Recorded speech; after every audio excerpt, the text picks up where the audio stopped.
I was hired as a content creator for a university, but my manager gave me impossible targets and started sabotaging me after finding out I was a smoker. Despite my hard work, they fired me for not hitting unrealistic goals. So, I devised a plan to help a friend's production company land the university's contract, earning me a nice commission while they finished the job.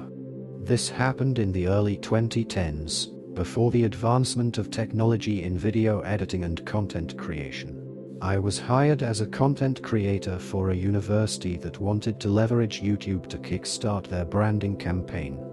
The pay was low, roughly $2,200 USD, and in those days, there were not that many video content creators around, and the process usually took a long time from start to finish.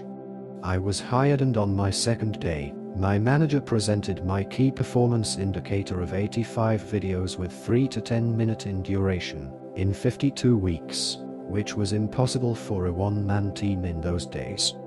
This meant I had to do the scripting, producing, casting talents, shooting videos, composing music as they were too cheap to pay for a royalty-free music subscription, and editing, all of which I had to use my own equipment and software because their cameras and computers were so old. They simply couldn't handle the strain of even doing things in 720p, much less 1080p. I tried to let my manager know, but she just smiled encouragingly, telling me to give it a try, assuring me if the videos were good, the quantity would not be what she focused on. Hearing this, I agreed to give it a try. My manager treated me well in the first month. However, one day when she found out I was a smoker, her attitude changed overnight. A colleague had actually done a facepalm when I told her about it, and she let me know that the manager hated smokers and often advocated to get them fired. She started nitpicking me on everything, from smelling like cigarette smoke after my breaks, coming in 5 to 10 minutes late despite doing more than 4 hours of overtime daily, not being contactable during break times. The list goes on. But I soldiered on, because I just wanted to do the work and do it well. 5 months in, I was called into the director's office where I saw my manager putting on her best, displeased but gleeful face, and I felt my stomach drop.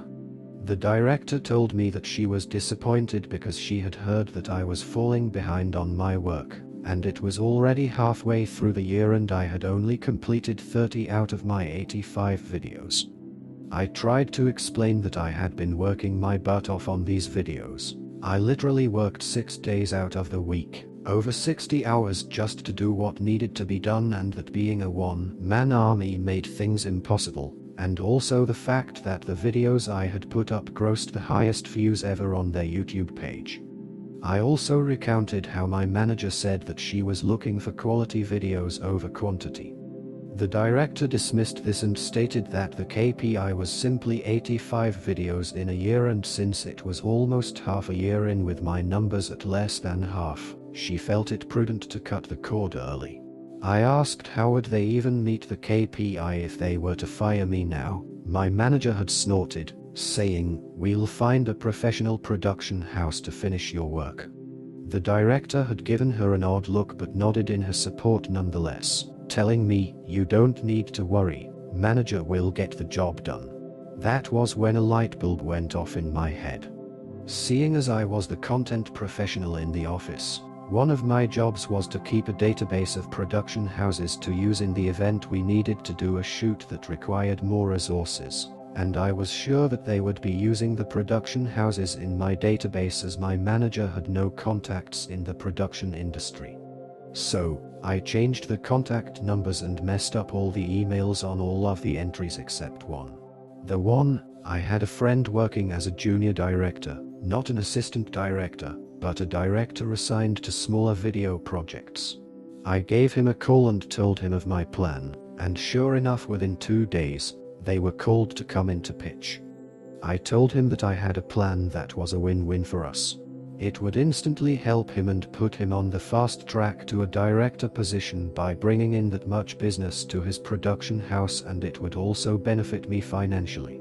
I would teach him exactly how to pitch to win over the boss and the director, and in turn, his company would pay me a standard finder's fee of 15%. He agreed instantly and immediately put me on the line with his general manager, who, upon realizing this was to be 6 months of work for a high 6-digit payout, instantly agreed and drew up a contract. As it turns out, after I gave them a metaphorical, step-by-step playbook, they were the perfect fit, somehow understanding the needs and style of the university as well as the sort of themes the university wanted to feature. The director and my former boss were amazed that my friend's production house was so familiar with their content that they signed them up on the spot. Now, even back then, using a production house back then was not cheap. Each video that they produced could cost double to triple my monthly salary, given that they had specialized people for each function: producer, director, director of photography, gaffer, sound person, video editor, assistant director, production assistants, etc. But this meant that they could complete a video every 2 to 3 days. So yes, they produced 50 videos in a span of 4 months for over 100 months of my salary, and I sat back and collected the healthy 15%, which was about 15 months of my salary. This allowed me to put money aside for a holiday and the rest to further my studies with a respected film school overseas. I thought my plan ended here and I had gotten back at my former bosses, but to my surprise, I received a call from my colleague while I was holidaying in Bali one day. This was the same colleague who had face-palmed when I told her that my manager had found out that I was a smoker. She told me that my former manager had been fired and my director given a massive blasting by the chancellor of the university. The content creation project which I was hired for was only given a budget equating to about 1.5 years of my salary, and they had exceeded that budget by over 10 times. My former manager was so desperate to ensure that her content creation project could be completed that she had thrown caution to the wind, paying anything to get the job done so that she could show my director that she had completed the project, and had approved the massive spend without getting consent from the director. So that is how I got my friend a super fast promotion to a full director in his production house, and 1 year of pay after getting unfairly fired from my job. In the end, the content creator's strategic move not only secured a major contract for their friend's production company but also exposed the university manager's poor decision making.